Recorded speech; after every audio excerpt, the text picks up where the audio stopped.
John Lusk here of Lusk Archery Adventures. Series testing, successful hunting.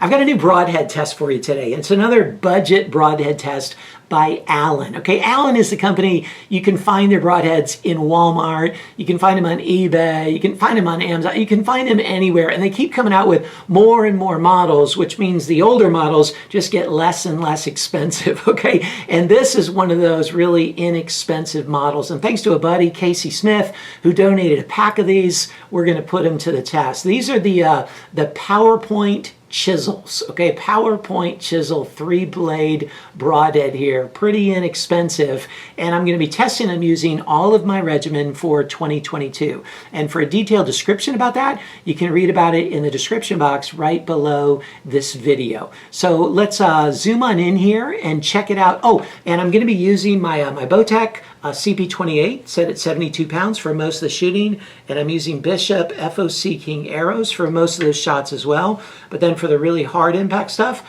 I'm going to be using the Bishop FAD eliminators. All right, let's check out this Allen PowerPoint chisel tip.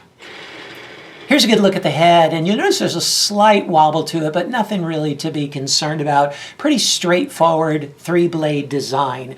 The blades and the tip are made out of a hardened stainless steel, 420 stainless steel, I believe. And the blades, by my measurement, are 0.027 inches thick, so pretty thin by today's standards. But then it has this oversized chisel tip, and I really like this cut on contact / chisel tip. It's really sharp and pointy, but pretty stout at the same time. The ferrule or the body is made out of aluminum. I'm not sure what kind of aluminum, but it's just made out of aluminum there. And the overall cutting diameter is just 1 inch, so pretty small cut. I would imagine it's going to fly pretty well and penetrate pretty well. Not sure how durable it's going to be, but we're going to find out. So let's put this head to the test.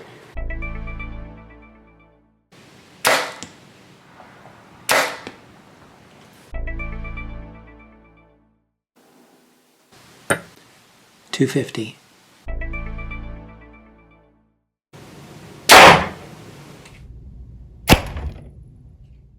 It penetrated 8 inches. And like I often say, I know it doesn't look like that the way it's lined up with the lens and the tape and the broadhead, but that's what the measurement is, 8 inches. 300. It penetrated through 68 layers.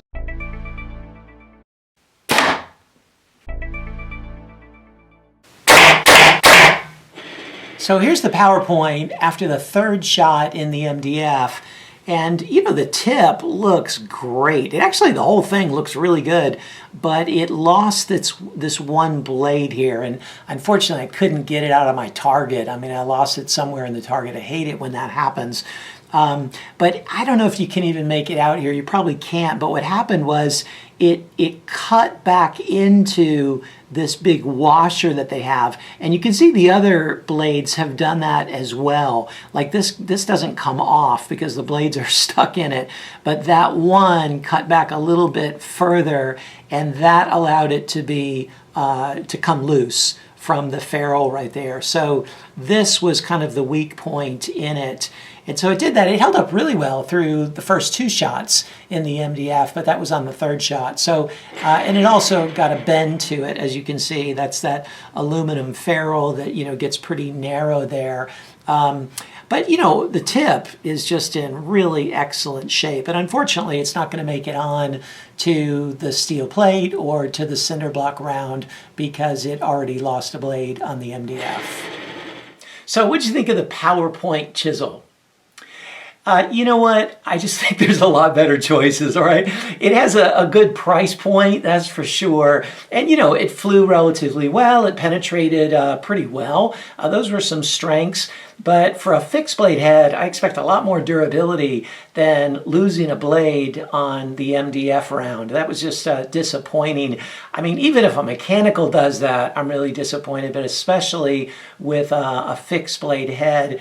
And while it is well priced, even at that price point, or even less than the cost of these, you can look at D-Power and some other heads like that and find them just way, way more durable. So I'm glad glad to be able to do the test. Maybe they've worked out well for you. Maybe you could use them on small game or something, but this isn't one that's going to find its way into my quiver.